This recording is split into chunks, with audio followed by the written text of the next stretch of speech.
Good morning વિદ્યાર્થી મિત્રો, કેમ છો? મજામાં ને? જો ધોરણ 11ની અંદર તમે 3 પ્રકરણનો અભ્યાસ કર્યો, એમાં બીજા અને ત્રીજા પાઠમાં ગતિની વાતો કરી. મિત્રો, આપણું બીજું પ્રકરણ હતું એકમ અને માપન. ત્રીજું પ્રકરણ હતું એક પરિમાણમાં ગતિ. તમે હવે અભ્યાસમાં પણ ગતિ પકડી હશે. મિત્રો, ધોરણ 11ની અંદર ભૌતિક વિજ્ઞાન કેવું લાગ્યું તમને? સરળ છે ને?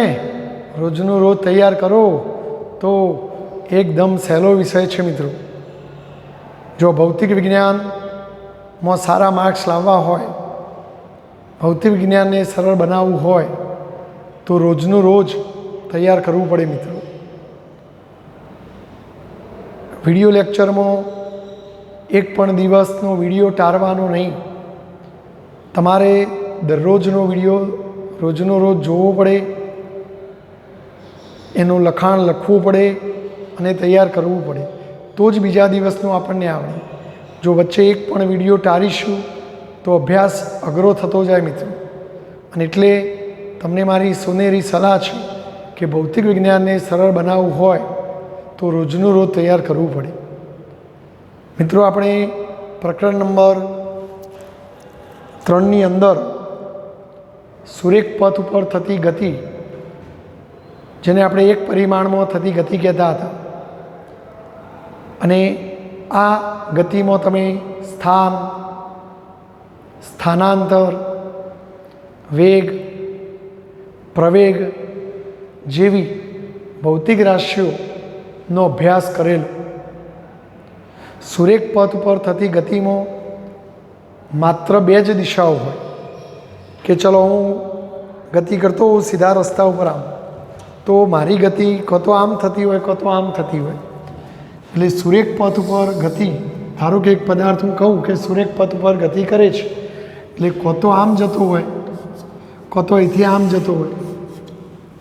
એટલે એને માત્ર 2 જ દિશા હોય, અને એને આપણે આ બાજુના, ધારો કે પદાર્થ ખસીને અહીંથી અહીં આવ્યો, અહીં આવ્યો, અહીં આવ્યો, તો આ સ્થાનાંતર કર્યું, તો આ બાજુના સ્થાનાંતરને તમે ધન, અને જો આમ જતો હોય તો આ બાજુના સ્થાનાંતરને ઋણ, એમ 2 ચિહ્નોનો ઉપયોગ કરીને તમે દિશાની માહિતી આપોઆપ મેળવી શકતા હતા. જો પદાર્થ ઉપર તરફ કે નીચે તરફ ગતિ કરતો હોય તો ઉપર તરફની ગતિની દિશાને ધન, નીચે તરફની ગતિની દિશાને ઋણ, એમ ધન અને ઋણ ચિહ્નોની મદદથી તમે દિશાની જાણકારી મેળવી શકતા હતા. પરંતુ જ્યારે કોઈ પદાર્થની ગતિ દ્વિપરિમાણમાં થતી હોય, કે કોઈ સમતલમાં ગતિ થતી હોય, કે કોઈ ત્રિપરિમાણમાં ગતિ થતી હોય, તો એ વખતે કોઈ પણ ભૌતિક રાશિનું વર્ણન કરવા માટે આપણે દિશાની પણ જરૂર પડે. દાખલા તરીકે તમે કોઈ કેરમ બોર્ડ રમતા હશો. આ વેકેશનમાં કેરમ બોર્ડ ઉપર કૂકડીઓ મૂકી તમે કેરમ રમેલા હશો. ધારો કે અહીંયા એક કૂકરી પડી છે, તમે અહીંથી એક કૂકરીને મારી, તો જો એ કૂકરી ગતિ કરતી કરતી અહીં જઈ, હવે આને અથડાઈને આમ જઈ, તો જો તમારી આ કૂકડીની ગતિ સીધી નથી, અહીંથી આમ થઈને આમ, તો જો એને 2 વખત દિશા બદલી, તો એનું તમને કહેવામાં આવે કે એનું સ્થાનાંતર કેટલું. તો સ્થાનાંતર પ્રારંભિક અને અંતિમ સ્થાનને જોડતું, એટલે જો એમાં દિશા પણ તમારે બતાવવી પડે. કારણ કે ધારો કે કોઈ વિદ્યાર્થી એમ કે 3 એકમ આમ જઈને 4 એકમ આમ જઈ, એટલે કુલ 7 એકમ સ્થાનાંતર કર્યું, તો અહીં પૂર્ણ જવાબ નથી. કારણ કે એક તો એ 7 એકમ સ્થાનાંતરે ખોટું છે. તમે આ અંતર માપો તો એ 7 ન થાય, ઓછું થાય.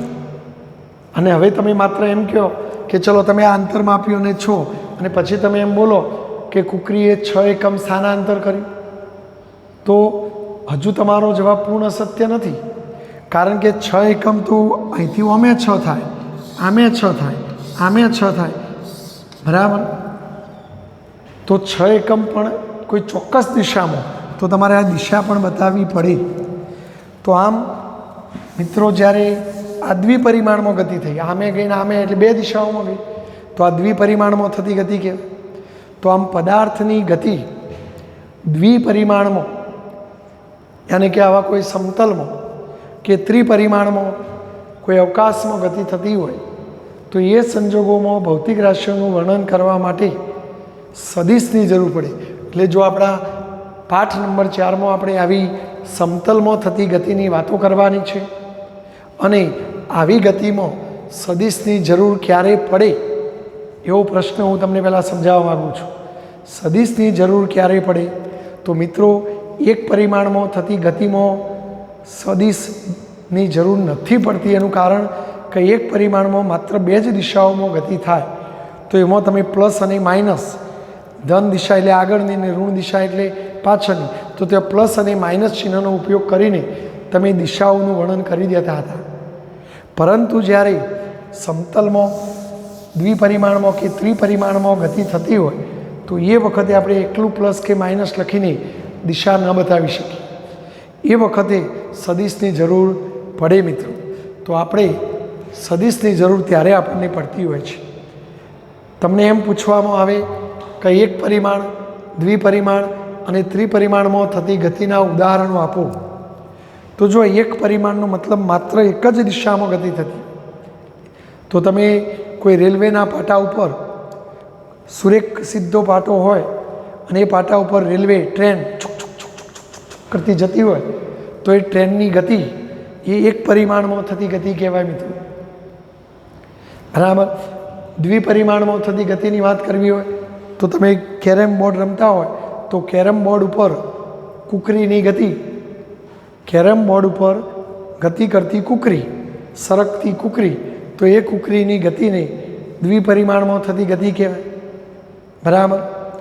ત્રિપરિમાણમાં થતી ગતિની વાત કરવી હોય તો હવામાં, અવકાશમાં ઉડતું પતંગિયું જે ઘડીકમાં ઓમ જાય, ઘડીકમાં ઓમ જાય, ઘડીકમાં ઓમ જાય, ઘડીકમાં ઓમ જાય, તો જો એ અનિશ્ચિત ચારે દિશાઓમાં જઈ શકે છે. આમ જઈ તો એક્સ દિશામાં ગઈ કહેવાય, ઉપર જાય તો વાય દિશામાં ગઈ કહેવાય, આમ જાય તો ઝેડ દિશામાં પણ ગયું કહેવાય. તો એ ત્રિપરિમાણમાં થતી ગતિ કહેવાય. દરિયાની અંદર કે નદીની અંદર કે સરોવરની અંદર પાણીમાં અસ્તવ્યસ્ત ગતિ કરતી માછલીઓ, તો એ માછલીઓની ગતિ પણ ત્રિપરિમાણમાં થતી ગતિ કહેવાય મિત્રો. બરાબર. તો આપણે આ પાઠમાં સમતલમાં થતી ગતિની વાત કરવાની છે. આપણે જેમ એક પરિમાણમાં થતી ગતિમાં સ્થાનાંતર, વેગ, પ્રવેગ, ભૌતિક રાશિઓની વાતો કરી, એ જ રીતે જ્યારે કોઈ પદાર્થ સમતલમાં ગતિ કરતો હોય, તો એ સમતલમાં થતી ગતિ દરમિયાન પણ એનો વેગ કેટલો, એનો પ્રવેગ કેટલો, એને કેટલું સ્થાનાંતર કર્યું, તો આ બધી જ ભૌતિક રાશિઓની ચર્ચા પણ આપણે આ પાઠમાં કરીશું. તદુપરાંત પાઠના અંતિમ તબક્કામાં આપણે એક નવી ગતિ, પ્રક્ષિપ્ત ગતિ, એના વિશે પણ ભણીશું. અને છેલ્લે નિયમિત વર્તુળમય ગતિ, કોઈ પદાર્થ નિયમિત વર્તુળમય ગતિ કરતો હોય તો એ ગતિની વાતો પણ આપણે આ પાઠમાં કરીશું મિત્રો. જોઈએ આપણે સૌથી પહેલાં હું સદિશની વાત કરવા માગું છું. આમ તો તમે 9મા કે 10મા ધોરણમાં ભૌતિક રાશિઓની બે વિભાગોમાં વહેંચણી કરેલી, સદિશ ભૌતિક રાશિઓ અને અદિશ ભૌતિક રાશિઓ. અદિશ ભૌતિક રાશિ અને સદિશ ભૌતિક રાશિ. જોઈએ આપણે સૌથી પહેલાં અદિશ ભૌતિક રાશિ કોને કહેવાય?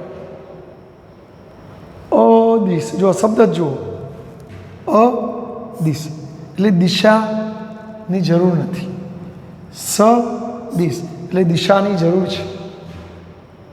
તો જે ભૌતિક રાશિઓનું વર્ણન કરવા માટે,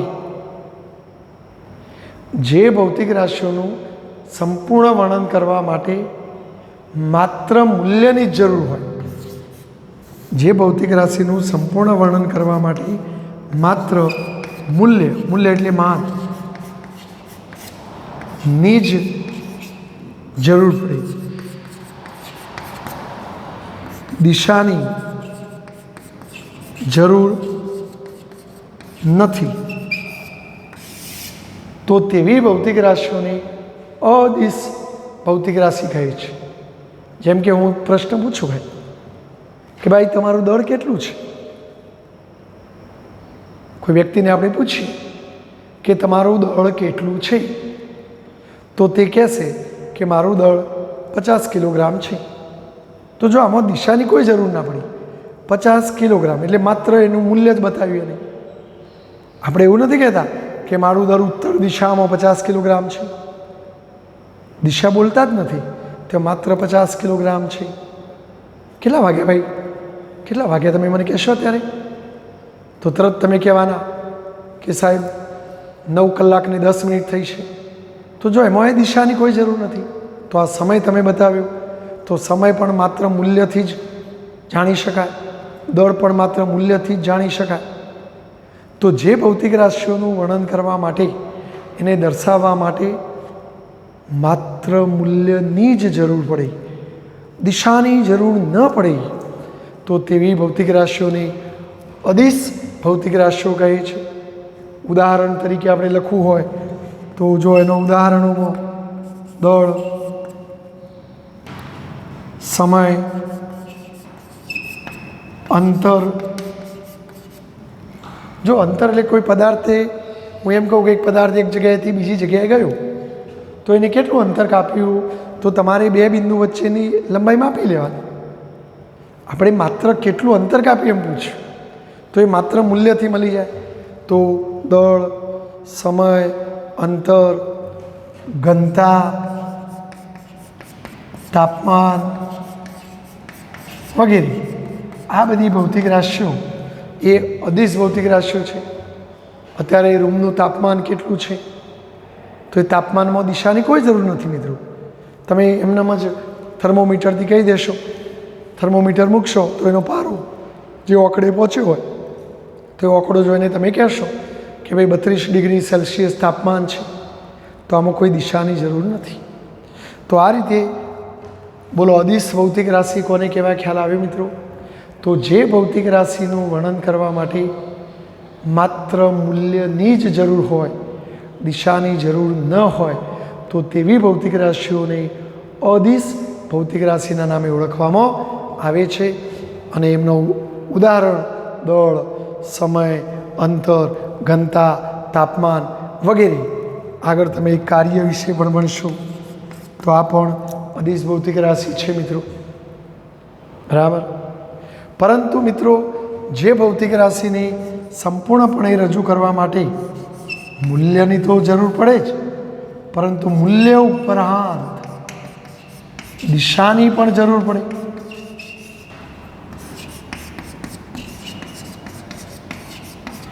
જે ભૌતિક રાશિને સંપૂર્ણપણે રજૂ કરવા માટે મૂલ્ય ઉપરાંત દિશાની પણ જરૂર પડે તો તેવી ભૌતિક રાશિને સદિશ ભૌતિક રાશિ કહેવાય. દાખલા તરીકે મિત્રો એમ કહું કે ચલો કોઈ ટેબલની સપાટી છે, ધારો કે આ કોઈ ટેબલની સપાટી છે અને એના ઉપર એક પદાર્થ પડેલો છે. ધારો કે હું એમ કહું કે આ પદાર્થ ઉપર મેં 5 ન્યૂટનનું બળ લગાડ્યું.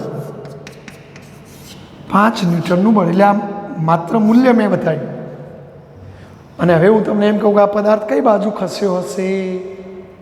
ધારો કે તમે કોઈ ટેબલની સપાટી પર આવો પદાર્થ આમ મૂકેલો હોય અને હવે હું એમ કહું કે પદાર્થ ઉપર મેં 5 ન્યૂટનનું બળ લગાડ્યું. એટલે જો મેં મૂલ્યની તો જાણકારી તમને આપી, 5 મૂલ્ય બતાવે છે ન્યૂટનની, 5 ન્યૂટનની. તો હવે હું તમને કહું કે આ પદાર્થ કેટલે પહોંચ્યો હશે,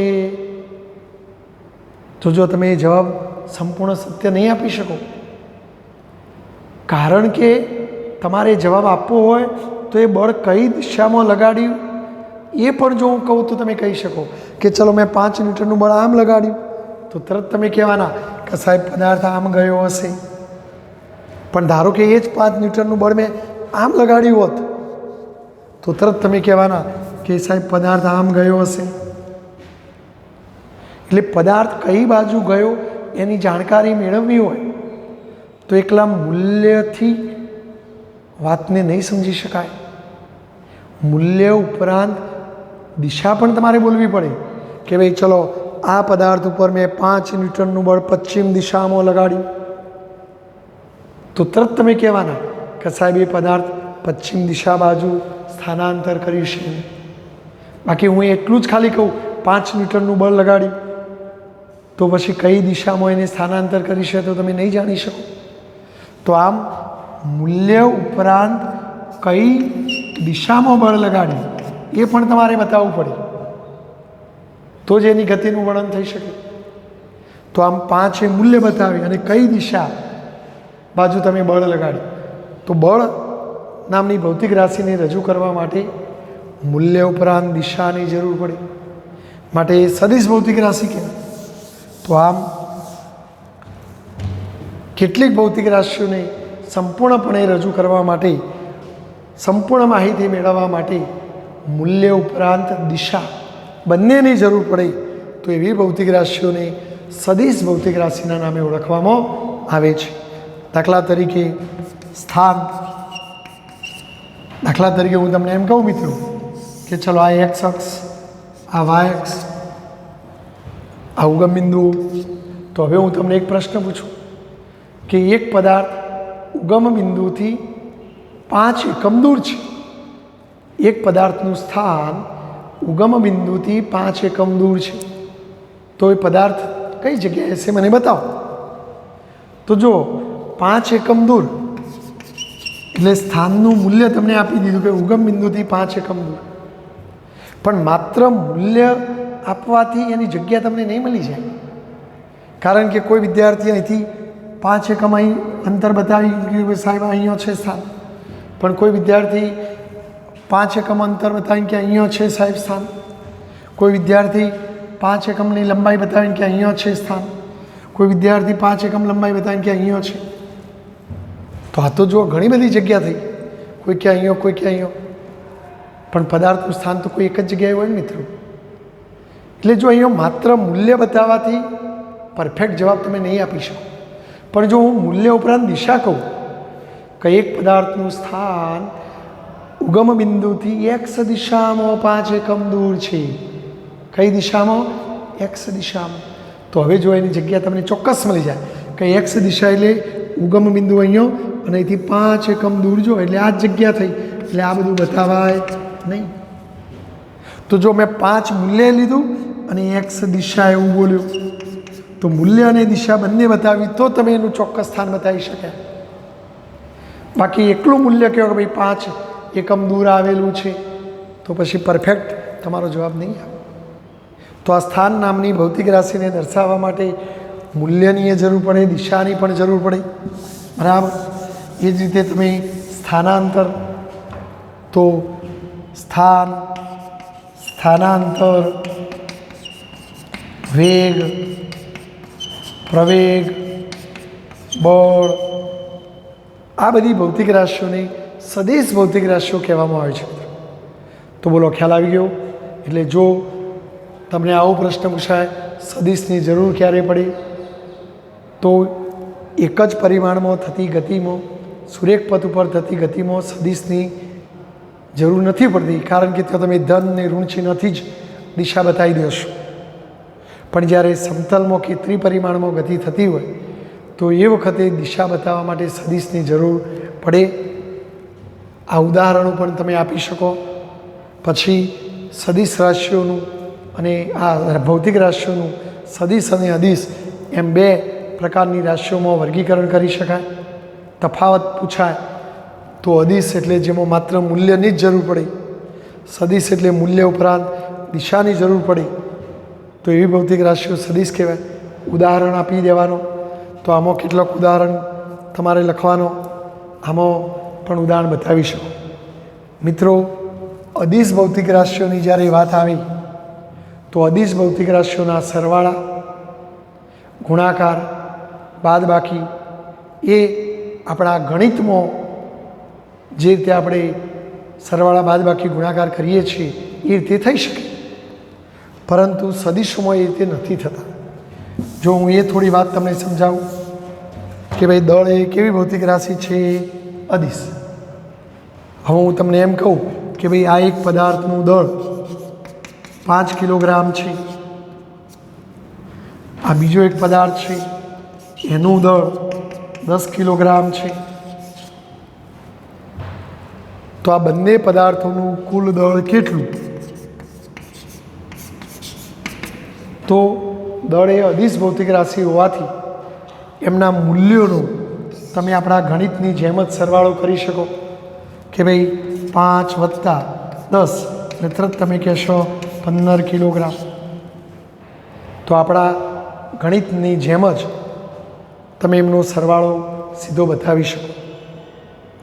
હું તમને એમ કહું કે એક પદાર્થનું તાપમાન 27 ડિગ્રી સેલ્સિયસ છે. જો એ પદાર્થને ગરમ કરવામાં આવે તો એનું તાપમાન 47 ડિગ્રી સેલ્સિયસ થયું. તો તાપમાનમાં થતો ફેરફાર શોધો. તો એ ફેરફાર શોધવા માટે બાદબાકી કરવી પડે, પણ તાપમાન એ અદિશ ભૌતિક રાશિ છે તો એમના મૂલ્યોની જ સીધી બાદબાકી તમે બતાવી શકો કે 47 ઓછા 27 તો 20 ડિગ્રી સેલ્સિયસ. તો આપણા સાદા ગણિતમાં જે રીતે બાદબાકીઓ કરીએ એ રીતે જ બાદબાકીઓ થાય. બરાબર. તમે ક્ષેત્રફળ, પરિમિતિ એની પણ વાત કરો કે ભાઈ ચલો એક લંબચોરસની લંબાઈ 5 એકમ, પહોળાઈ 3 એકમ છે, તો આની પરિમિતિ કેટલી? તો પરિમિતિ એટલે લંબાઈ પહોળાઈ આ બધાનો સરવાળો. તો તમે સીધું પરિમિતિ શોધવી હોય તો પરિમિતિ બરાબર બોલો લંબાઈ 5, પહોળાઈ 3, ફરી લંબાઈ 5, ફરી પહોળાઈ 3, તો 16 એકમ. તો આમાં કોઈ દિશાની જરૂર નથી, તમે સીધો સરવાળો કરી શકો. ક્ષેત્રફળ તો લંબાઈ ગુણ્યા પહોળાઈ એટલે ક્ષેત્રફળ મળી જાય. તો આમ અદિશ ભૌતિક રાશિઓના ગુણાકાર, સરવાળા, બાદબાકી એ બધું આપણા સાદા ગણિતની જેમ જ તમે કરી શકો છો. બરાબર. પરંતુ જ્યારે સદિશોની વાત આવી તો સદિશોના સરવાળા, બાદબાકી, ગુણાકાર એ બધું આપણા ગણિતની જેમ ન થાય. દાખલા તરીકે હું એમ કહું કે એક પદાર્થ આ બાજુ 4 મીટર સ્થાનાંતર કરે છે, ત્યાંથી તે ઉત્તર દિશામાં 3 મીટર સ્થાનાંતર કરે છે, તો પદાર્થનું પરિણામી સ્થાનાંતર શોધો. એક પદાર્થ આ દિશામાં 4 મીટર, ત્યાંથી ઉપર તરફ 3 મીટર સ્થાનાંતર કરે છે, તો પદાર્થનું પરિણામી સ્થાનાંતર કેટલું? તો પરિણામી સ્થાનાંતર તો તમે સીધા ગણિતની જેમ સરવાળો ન કરી શકો મિત્રો કે ભાઈ ચલો આ 4 છે, પેલું 3 છે, તો એને 7 મીટર સ્થાનાંતર કર્યું. તો આવું તમે ન બતાવી શકો, આ ખોટું. તો સ્થાનાંતર એટલે પ્રારંભિક અને અંતિમ સ્થાનને જોડતો સદિશ છે. તો પછી તમે આ જવાબ તમારે શોધવો હોય તો આ રીતે તમે ગણિતની જેમ સરવાળો કરીને જવાબ લાવો તો ખોટો પડે. તો સદિશ ભૌતિક રાશિઓનો સરવાળો કરવા માટે આ રીત, ગણિતની રીત નખાવી પડે. તો એમના માટે આપણે આ પાઠમાં સદિશોના સરવાળા માટે ત્રિકોણની રીત, સમાંતર બાજુ ચતુષ્કોણની રીત, પછી સદિશોના ગુણાકાર કેવી રીતે થાય તો એ બધું આપણે ભણવાનું આવશે મિત્રો. તો આ પાઠની અંદર આ બધી વાતો આપણે જોવાની છે. તો હવે 1 બાય 1 આપણે આગળ વધીશું મિત્રો. 1 મિનિટ.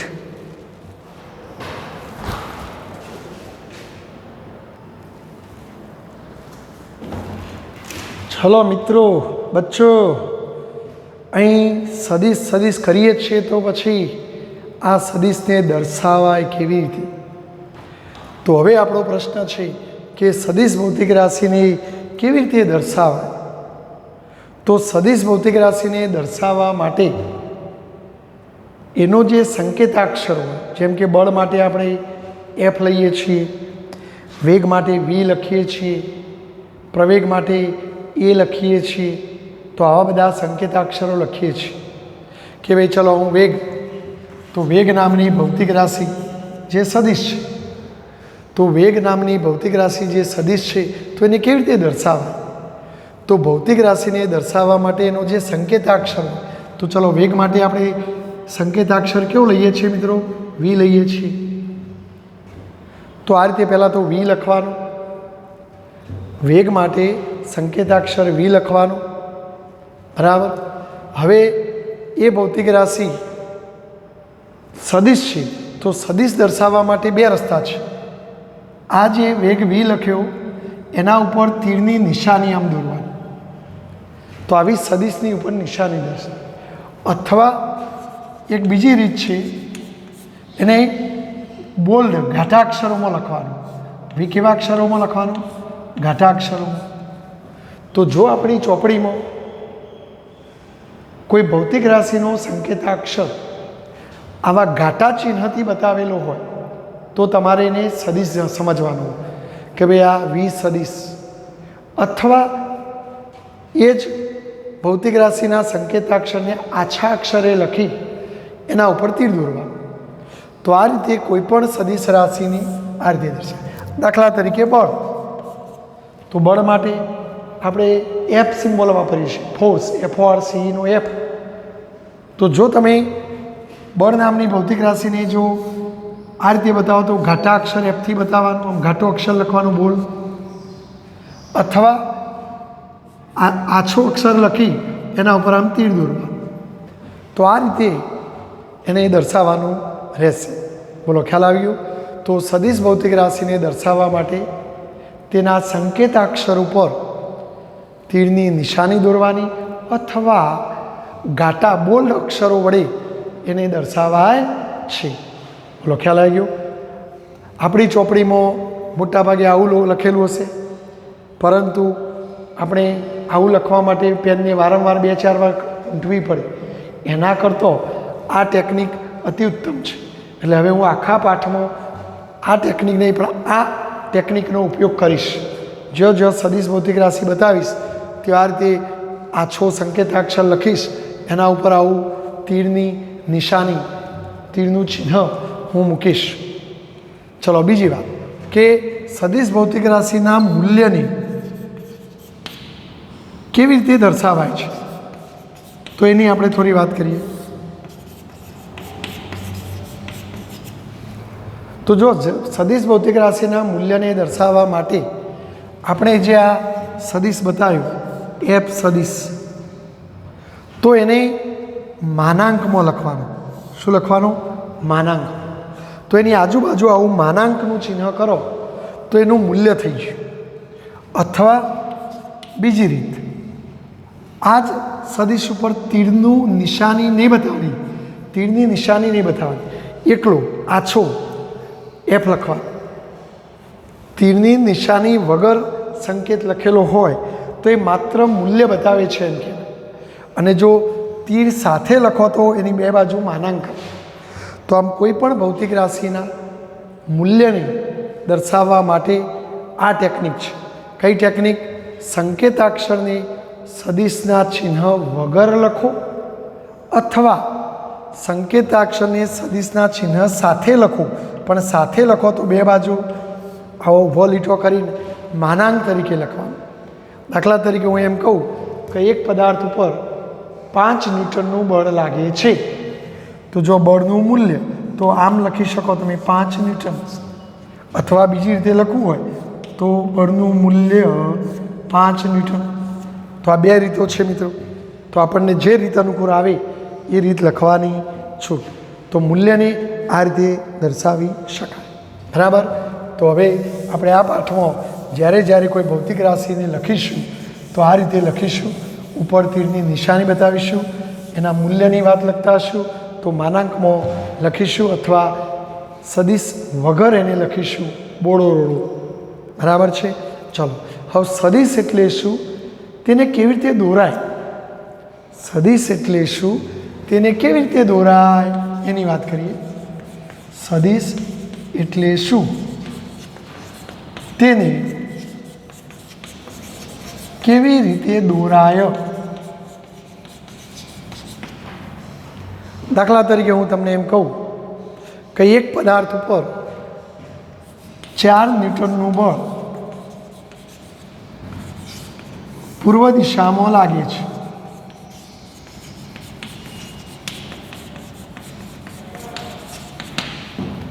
તો જો અહીંયા એક તો બળની વાત છે,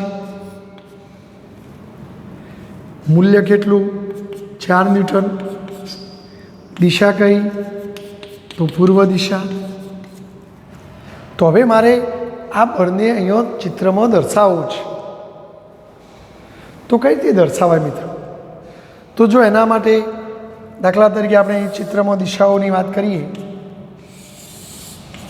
આપણા નકશાઓમાં આ ઉપર તરફની દિશાની ઉત્તર દિશા, આને દક્ષિણ દિશા, આ ઉત્તર, આ દક્ષિણ, આ પૂર્વ અને આ પશ્ચિમ, આ રીતે આપણે દર્શાવીએ છીએ. બરાબર. ભારતનો નકશો જુઓ તો ઉપર કાશ્મીરને ઉત્તરમાં, નીચે કેરળને દક્ષિણમાં, કલકત્તાને પૂર્વમાં, ગુજરાત પશ્ચિમ, આ રીતે બતાવીએ છીએ. હવે જો આપણે અક્ષો ઉપર 0, 1 centimetre, 2 centimetre, 3 centimetre, 4 centimetre, 5 centimetre આ બાજુ પણ બતાવી શકો. તો જો આપણે બળનું મૂલ્ય 4 એકમ છે, ધારો કે આપણે 1 ન્યૂટન બળ બતાવવા માટે 1 સેન્ટીમીટર લંબાઈ લઈએ, તો આ 1 સેન્ટીમીટર લંબાઈ લઉં તો 1 ન્યૂટન થયું કહેવાય. આપણે 4 ન્યૂટન છે તો આ બીજી 1, ત્રીજી 1 ને ચોથી 1. એટલે જો આપણે આ દિશામાં, કઈ દિશા? પૂર્વ, તો પૂર્વ દિશા બાજુ 4 સેન્ટીમીટર લંબાઈનો રેખાખંડ લેવાનો. હવે જો આ દિશા પૂર્વ છે તો આ જે તમે રેખાખંડ દોર્યો 4 એકમ લંબાઈનો, જો આપણે અહીં બતાવીએ અલગથી જુદો કરીને, તો 1 ન્યૂટન બરાબર 1 સેન્ટીમીટર, તો 4 ન્યૂટન બરાબર 4 સેન્ટીમીટર. તો આપણે 4 સેન્ટીમીટર લંબાઈનો રેખાખંડ દોર્યો. હવે એની દિશા પૂર્વ, તો પૂર્વ બાજુ તીર દોરવાનું, એરો મૂકવાનો. તો આમ કોઈ પણ સદિશને આ રીતે દોરવાનું, એક રેખાખંડ દોરવાનું અને રેખાખંડના એક છેડે તીર મૂકવાનું. અને તીર કયા છેડે મૂકવાનું? તો દિશા જે બાજુ હોય તે. અહીં દિશા પૂર્વ છે એટલે પૂર્વ બાજુ હોય. જો પૂર્વના બદલે પશ્ચિમ લખ્યું હોત તો પશ્ચિમ લખ્યું હોત તો મારે આ બાજુ તીર મૂકવાનું આવત. તો આમ કોઈ પણ સદિશને દર્શાવવો હોય તો કઈ રીતે દર્શાવવાનો? તો એના મૂલ્ય જેટલી લંબાઈનો રેખાખંડ દોરવાનો. બરાબર. અને જે દિશા હોય એ દિશા બાજુ તીર દોરવાનું. તો આમાં તીરવાળા રેખાખંડને સદિશ કહે છે. આ તીરવાળા રેખાખંડને શું કહેવાય? સદિશ કહે છે. આ જે તીરવાળો છેડો છે, તીરવાળો છેડો, જેને આપણા સદિશનું શીર્ષ કહેવાનું છે. શું કહેવાનું છે મિત્રો? શીર્ષ. શીર્ષ એટલે માથું, ઇંગ્લિશમાં હેડ. ઇંગ્લિશમાં શું કહેવાય? હેડ. અને આ જે પાછળનો છેડો છે એને સદિશનું પુચ્છ કહેવાનું છે. શું કહેવાનું છે? પુચ્છ. ઇંગ્લિશમાં ટેલ. તો આ તીરવાળા છેડાને સદિશનું શીર્ષ અને આ પાછળના છેડાને, બીજા છેડાને આપણે પુચ્છ કહીશું. એટલે હવે આપણે કોઈ પણ સદિશ આ રીતે દોરવાનો, જે દિશા હોય એ બાજુ તીર મૂકવાનું, શીર્ષ અને પેલું પુચ્છ. જો તમને એમ કે 4 ન્યૂટનનું બળ ઉત્તર દિશામાં લાગે છે, તો બોલો ઉત્તર એટલે કઈ બાજુ? ઉપર. તો તમારે 1 એકમ, 2 એકમ, 3 એકમ, 4 એકમ, તો 4 એકમ રેખાખંડ, 4 એકમ લંબાઈનો રેખાખંડ દોરવાનો અને તીરને નીચે નહીં ઉપર મૂકવાનું. તો એ ઉત્તર દિશા બતાવી. તો આ રીતે તમારે સદિશ દોરવાનું. બરાબર. તો આને પુચ્છ કહેવાય, આને શું કહેવાય? શીર્ષ. બરાબર છે. તો હવે આપણે આ પાઠમાં જ્યારે કોઈ સદિશની વાત કરીએ, દાખલા તરીકે તમને એમ કહેવામાં આવે કે એક પદાર્થ પૂર્વ દિશામાં, એક પદાર્થ પૂર્વ દિશામાં 3 મીટર સ્થાનાંતર કરી ત્યાંથી ઉત્તર દિશામાં 4 મીટર સ્થાનાંતર કરે છે.